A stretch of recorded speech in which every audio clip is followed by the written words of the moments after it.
네, 지난 3주 동안 우리 요나서 1장에서 3장의 내용을 함께 나누었습니다. 오늘은 마지막 4장을 함께 나누려고 합니다. 앞선 3개의 장에서 요나의 여러 장소에서의 여러 모습들을 함께 살펴보게 되었습니다. 그 안에서 하나님의 역사하심도 우리는 함께 보게 되었죠. 하나님의 명령을 거부하고 다시스로 도망가려 했던 이 요나가 당연히 죽을 것이라고 여겨졌던 그 죽음의 바다의 깊은 곳에, 그 죽음의 무덤에 던져졌지만 하나님의 예비하심으로 구원을 얻었습니다. 큰 물고기 뱃속에서 그는 하나님께 감사의 찬송을 올리면서 죽음의 무덤 같은 그곳에서 구원의 은총을 입은 것을 감사하면서 구원은 여호와께 속하였다라고 그렇게 고백을 하였던 것이죠. 비록 불순종한 요나였지만 그런 그에게도 불구하고 하나님께서는 하나님의 그 주권적인 은혜로 말미암아서 그를 그 깊은 죽음의 고통에서 건져주셨던 것이죠.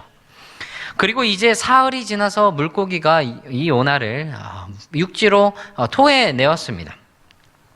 1장에서는 하나님의 말씀에 반대해서 거역하고 반대로 갔죠. 그러나 1장에서 그가 들었던 동일한 명령을 하나님께서 그에게 주셨을 때 3장에서는 그는 다시 한번 그 말씀을 듣고 나서 니느웨로 가라는 그 하나님의 말씀에 순종하였습니다. 그래서 일어나서 니느웨로 가는 그의 모습을 우리는 보게 되었죠. 그 큰 성읍 니느웨에서 이 하나님의 말씀대로 그 심판을 선포하였습니다. 그리고 그 사흘 동안을 다 돌아야 전할 수 있는 그런 큰 성읍이었지만 단 하루 만에 많은 사람들이 회개의 모습으로 돌아섬을 보게 됩니다. 왕마저도 자신의 왕복을 벗고 굵은 베옷을 입고 회개의 모습을 나타내고 있었죠.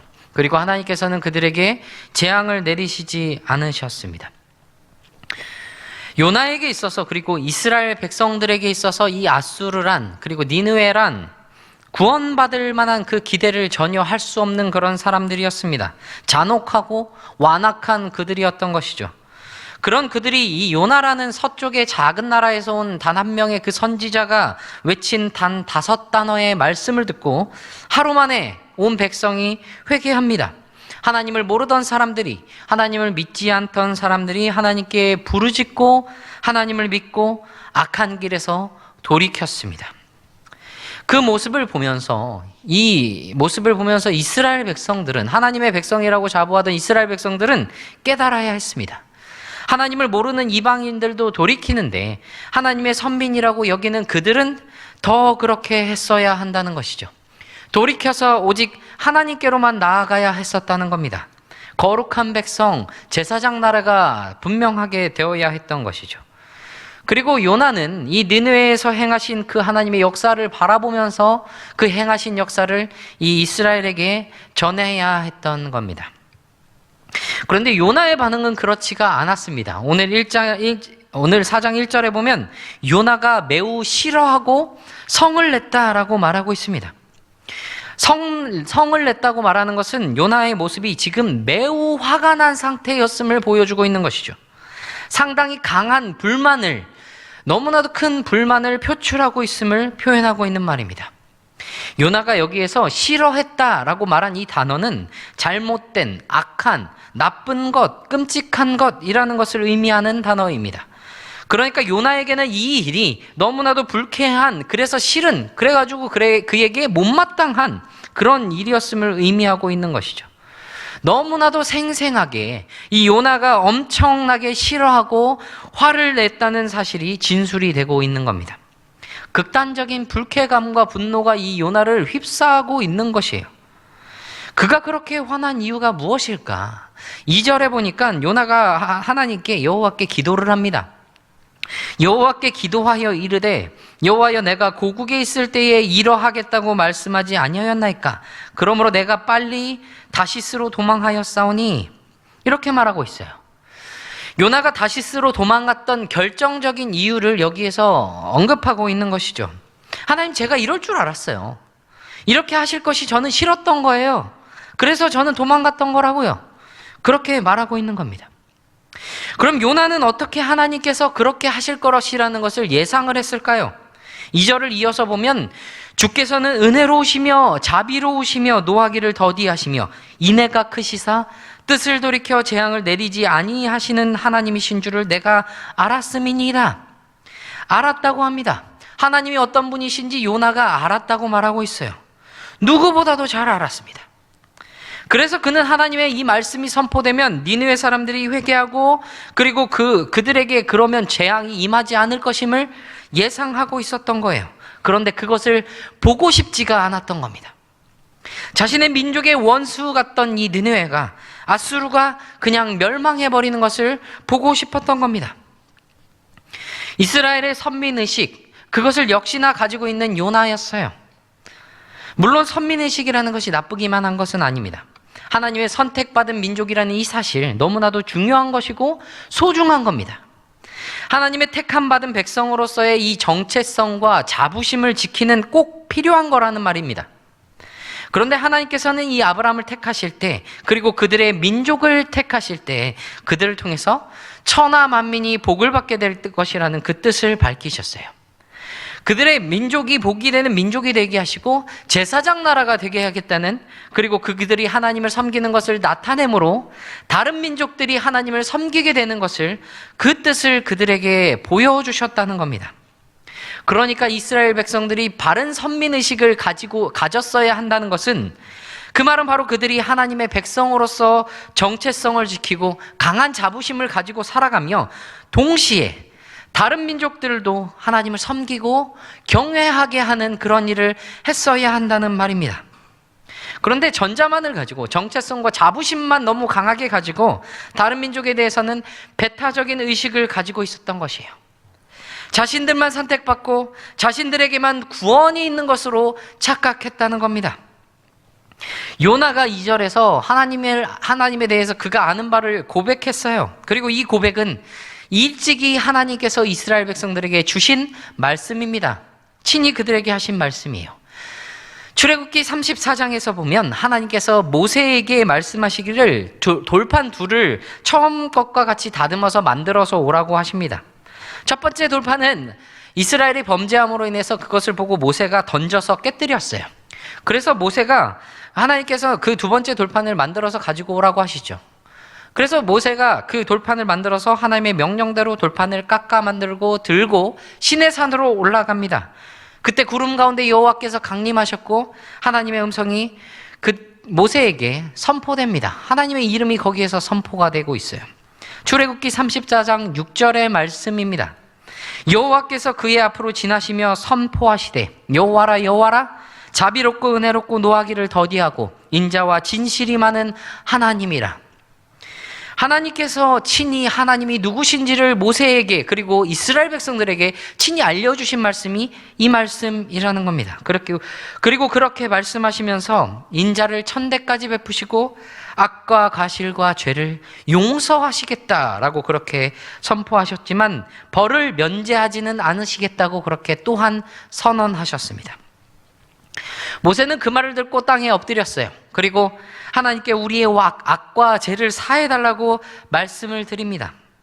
그때 하나님께서는 다시 언약을 세우는 말씀을 모세에게 주셨어요. 그리고 민수기 14장에서 하나님과 또 하나님께서 세우신 지도자들에게 원망하던 이 백성들을 하나님께서 치시겠다고 말씀하셨을 때, 그들을 다 멸해버리시겠다고 말씀하셨을 때 모세가 간절히 하나님께 기도합니다. 간구해요. 무엇에 근거해서? 바로 출애굽기 34장 6절의 말씀에 근거해서 기도하는 모습이 나타나고 있는 겁니다. 그러니까 요나서에서, 요나 4장 2절에서 요나가 하나님에 대해서 고백하고 있던 그 고백은 하나님께서 친히 여호와의 이름을 선포하시면서 알려주셨던 그 말씀이라는 것이죠. 요나는 그것은 너무나도 잘 알고 있었던 사람이라는 겁니다.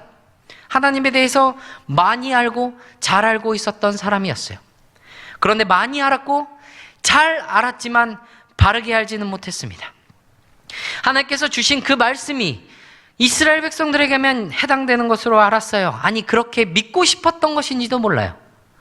그래서 하나님께 선택받은 그 자신의 민족들만 하나님의 은혜로우심과 그 자비로우심을 받을 수 있고 그것이 자신들의 민족에게만 나타나기를 바랬던 것이죠. 다른 민족에게는 하나님의 공의와 정의의 그 재앙만이, 그 심판만이 임하기를 바랬던 겁니다.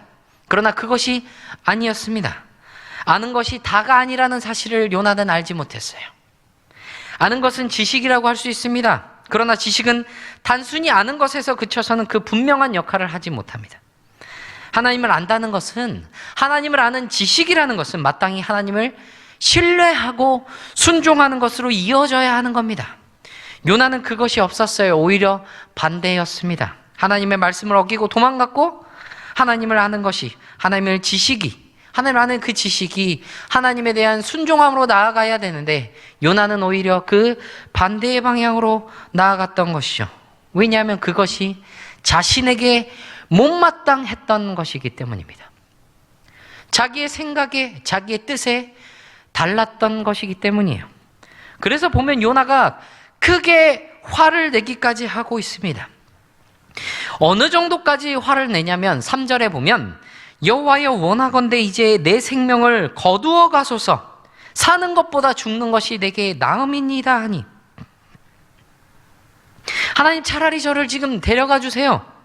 이거 저 도저히 볼 수가 없습니다. 죽는 게 차라리 낫겠어요. 하나님 저를 지금 데려가세요. 이런 거죠. 하나님은 인애가 크신 분이시라는 것을, 은혜로우시고 자비로우신 분이시라는 것을, 하나님은 선하신 분이라는 것을 잘 알고 있습니다. 완전히 선하신 하나님이라는 거예요. 그렇기 때문에 하나님이 하시는 일 또한 모두 완전히 선합니다. 요나도 이 사실을 알아요. 그런데 요나에게는 그것이 지금 악한 것으로, 나쁜 것으로 여겨진다는 것이죠. 왜 그렇습니까? 그에게 못마땅해서, 그가 보기에 그의 생각과 그의 뜻과 다른 것이기 때문에 그에게 못마땅하고 나쁜 것이고 잘못된 것으로 여겨지고 있는 것입니다. 그래서 오히려 하나님의 선하심에 대해서 불평하면서 하나님께 따지고 있는 것이죠. 자신의 생명을 거두어 달라고 말하면서까지 말입니다. 하나님께서 요나에게 말씀하셔요. 내가 성내는 것이 옳으냐? 요나가 성내는 것이 결코 정당한 것이 아님을 하나님께서 분명하게 지적하고 계신 겁니다. 우리말 성경에서 새 번역에서는 이 본문에 대해서 하나님께서 요나에게 말씀하신 것을 책망하셨다고 번역을 합니다. 그리고 이 부분에 대해서 원어 성경 그리고 영어 성경이나 이 개역 개정에서는 말씀하셨다라는 뜻으로 번역을 하고 있죠. 그러니까 하나님께서 요나에게 내가 성내는 것이 옳으냐라고 질문을 하시는데, 말씀을 하시는데, 이 질문은 그가 스스로 시간을 두어서 스스로 생각하고 스스로 책망할 수 있는 기회를 주신 겁니다. 그가 스스로 돌아볼 수 있는 의미 있는 시간을 그에게 만들어주고 계신 것이에요. 그리고 나서 장면이 이동을 합니다. 하나님께서 이 책망을 하시고 말씀을 하신 이 부분에 대해서 요나 스스로 자신이 고백했던 그 하나님에 대해서, 그리고 하나님이 일하시는 것에 대해서 깨닫기를 원하셨던 것이죠. 그리고 그러한 말씀을 보여주고 계십니다. 요나가 니느웨 성읍 동쪽으로 갔어요. 아마도 성읍이 잘 보이는 곳으로 이동했을 것 같아요. 왜냐하면 요나는 거기서 초막을 짓고 성읍에서 무슨 일이 일어나는지 지켜보려 했기 때문입니다. 요나는 혹시나 하는 마음으로 이 니느웨 사람들이 다시 악으로 돌아가서 그 성에 하나님의 심판이 일어나지 않을까 하는 기대로 바라보고 있습니다. 아니, 그 땅에 심판이 일어났으면 좋겠다라는 기대로 바라본다고 하는 것이 더 맞을 것 같아요. 하나님께서 그들을 용서하시고 니느웨에 재앙이 내리지 않으시기로 한 것을 알았지만 무언가 기대감을 가지고 있었던 것이죠. 그래서 그곳에서 바라보고 있었습니다. 그런데 여기에서 요나가 지은 이 초막은 그렇게 튼튼한 것이 아니에요. 아마 상당히 부실하고 조악한 구조물들이었을 것입니다. 그럼에도 어느 정도의 그림자 정도는 만들 수 있었고, 그리고 그렇게 생성된 그늘 아래 요나가 앉아 있었던 것이죠. 당시 니느웨 성읍은, 그리고 물론 지금 이 지방도 그렇지만 햇볕이 상당히 강한 지역입니다. 우리나라의 햇볕 정도로 생각하면 안 돼요. 정말 장렬한 이 떼약볕을 피하기 위해서는 그늘이 필수적이었어요. 그런데 그곳에서 요나가 이렇다 할 좋은 목재들로 초막을 만들 수는 없었습니다. 그곳에는 그렇게 좋은 목재들이 있지 않기 때문이에요.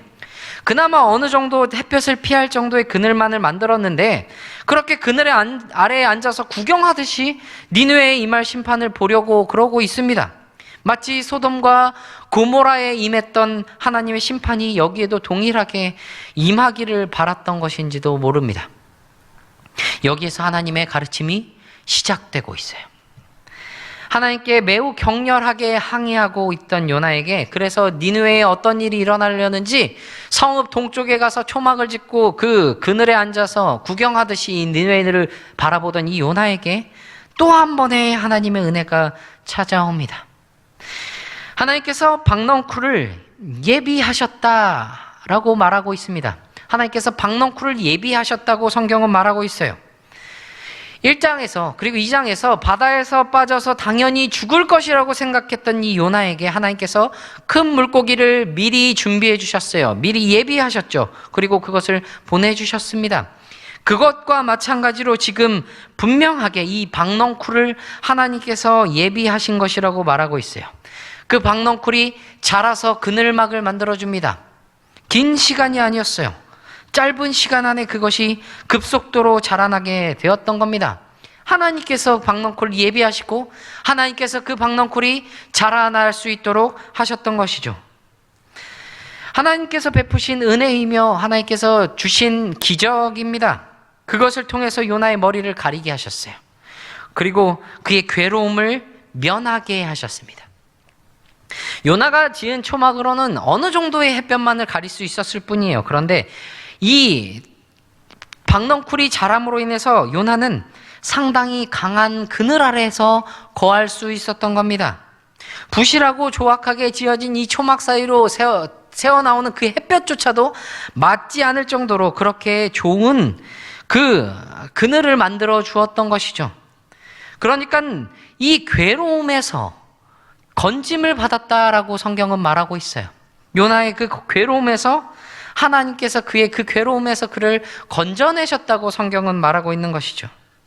그래서 이 일로 인해서 요나가 크게 기뻐합니다.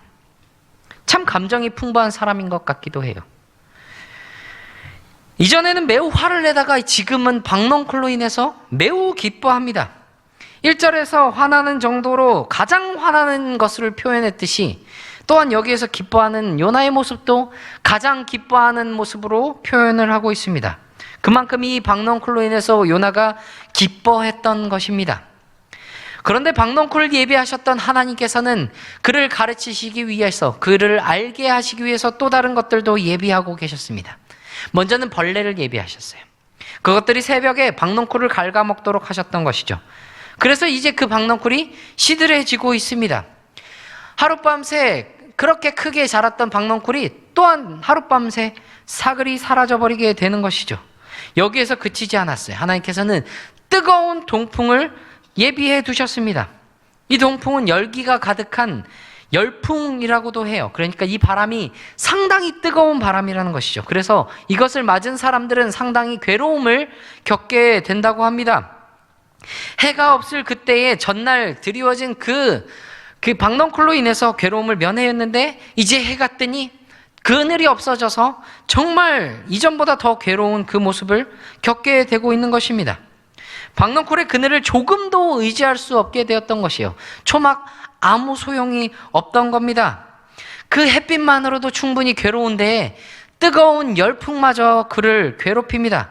그 고통이 상상할 수도 없을 것 같아요. 그런데 이 동풍 또한 하나님께서 예비하신 것이라고 성경은 말하고 있다는 겁니다. 큰 물고기를 예비하신 하나님이 작은 벌레도 예비하셨습니다. 바다에서 풍랑을 보내신 하나님께서 이 육지에서 동풍을 보내십니다. 하나님의 주권이에요. 크고 작은 그 모든 자연 만물, 눈에 보이지 않는 그 모든 자연까지도 하나님의 주권 가운데 있는 겁니다. 생명 또한 마찬가지예요. 생명의 주권 또한 하나님께 있는 겁니다. 그런데 요나는 그 괴로움으로 또다시 하나님께 스스로 죽기를 구하고 있어요. 요나가 혼미하여 스스로 죽기를 구하여 이르되 사는 것보다 죽는 것이 내게 나으니이다. 또다시 죽는 것이 낫다고 그렇게 하나님께 구하고 있는 요나의 모습을 보게 됩니다. 3절에서는 니느웨의 심판의 재앙이 임하지 않는 것으로 인해서 하나님께 죽는 것이 낫다고 말했던 이 요나가, 자신의 생명을 거두어 달라고 그렇게 말했던 요나가, 이 8절에서는 또다시 괴로움 속에서 하나님께 죽는 것이 사는 것보다 낫다고 그렇게 간구하고 있는 모습을 보여주고 있는 것이에요. 사실 박넝쿨로 인해서 요나가 크게 기뻐했던 것은 박넝쿨을 통해서 그의 괴로움을 면하게 하신 분이 하나님이시라는 것을 그는 알았기 때문입니다. 하나님께서 그 괴로움에서 건지신 것을 하나님께서 자신의 그 마음을, 그리고 그 자신의 불평을 알아주셨던 것으로 생각했던 것인지도 몰라요. 그러나 하나님께서 박넝쿨을 주신 것은 그러한 의도가 아니었습니다.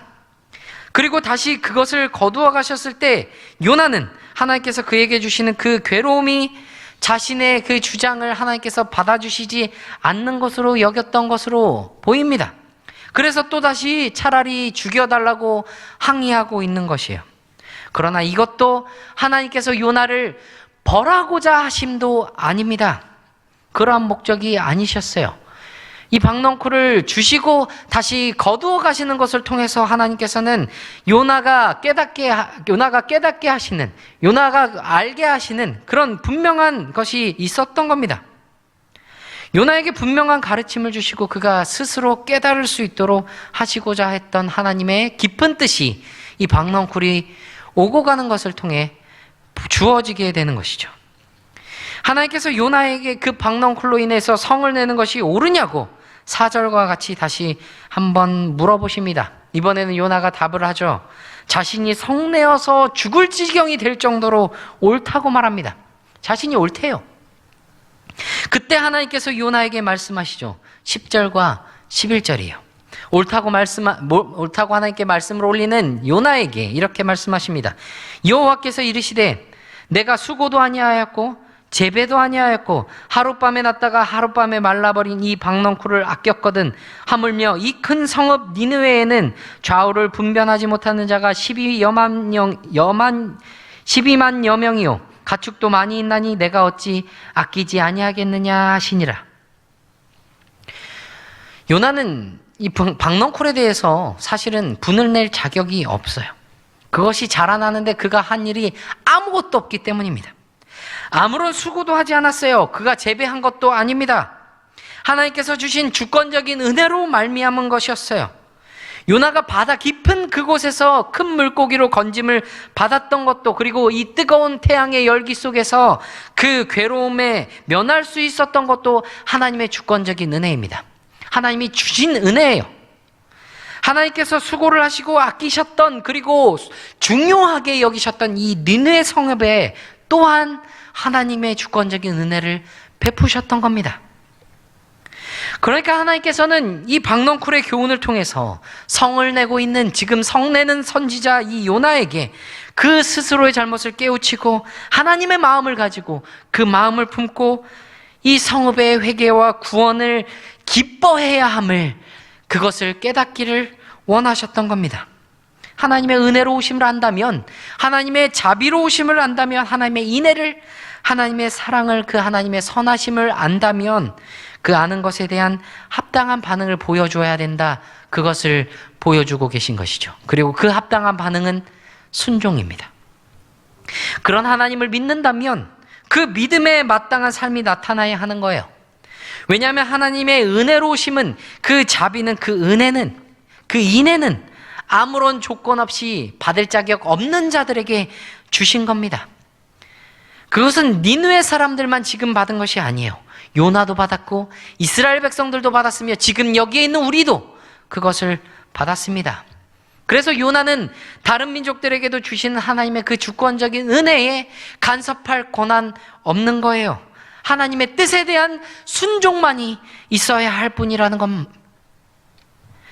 때로는 하나님의 뜻이, 때로는 하나님의 말씀이, 하나님의 그 역사가 사람들이 원하는 대로, 사람들이 예측한 대로, 사람이 생각한 대로 이루어지지 않을 때가 있습니다. 그러나 하나님을 바로 안다면, 그리고 하나님의 성품을 바르게 이해한다면 하나님의 뜻대로 이루어지는 것이 가장 선한 것이며 가장 위대한 것이며 가장 좋은 것임을 알아야 하는 겁니다. 인간의 편협한 아집과 편견으로 하나님을 바라봐서는 안 된다는 거예요. 그리고 하나님의 그 일을 바라봐서는 안 된다는 겁니다. 하나님의 일을 그렇게 판단해서는 안 된다는 것을 분명하게 보여주고 있는 것이에요. 하나님 왜 나에게 이런 상황을 주시는 거죠? 하나님 왜 나는 계속 실패만 있고 나한테는 왜 계속 어려움만 있는 거죠? 하나님 차라리 나를 데려가 주세요. 이런 모습이 아니라는 겁니다. 왜 내가 원하는 대로 이루어지지 않는 거죠, 하나님? 왜 나의 바람대로, 나의 생각대로 흘러가지 않는 거죠, 하나님? 이런 모습도 아니라는 겁니다. 이 속에서 우리는 하나님의 그 풍성한 사랑을 이해하고 또 하나님의 그 뜻에 동참하도록 하나님께서는 그 모든 상황을 통해서 이끌어 가신다는 말입니다. 오늘 본문에서 하나님께서 요나에게 질문하시는 두 질문이 4절과 그리고 마지막 11절에 대한 질문에서 요나의 대답은 없어요. 그리고 그 질문을 지금 우리에게 하나님께서 하고 계십니다. 왜 성을 내고 있느냐? 왜 하나님의 뜻을 이해하지 못하고 성을 내느냐? 이런 질문을 우리에게 던져주십니다. 그리고 그 질문에 대한 답을 우리가 찾아가라고 말씀하십니다. 하나님의 주권을 믿느냐? 하나님을 아느냐? 그러면 그에 마땅한 반응으로 나아가라. 성경에서와 마찬가지로 모든 성도들은 하나님을 왕의 왕이시오, 주의 주시라고 고백을 합니다. 그렇게 표현을 하죠. 우리는 하나님의 택하신 백성이고 하나님의 종임을 고백하는 겁니다. 그러한 관계라면 우리가 하나님의 말씀과 뜻에 어떻게 행해야 하겠습니까? 하나님의 그 주권적인 섭리를 믿는 하나님의 성도로서 어떤 삶을 살아가야 하겠습니까? 순종이고 순복이며 헌신과 충성이라는 겁니다. 변하지 않는 하나님에 대한 흔들리지 않는 신뢰와 순종, 그것이 하나님을 아는 자로서 하나님의 백성으로 마땅히 드려야 할 우리의 삶이라는 겁니다. 그러한 우리의 삶의 모습을 기억하시고 순종하며 나아가는 하나님의 백성으로 백성된 은혜를 누리시는 저와 여러분이 되기를 간절히 바랍니다.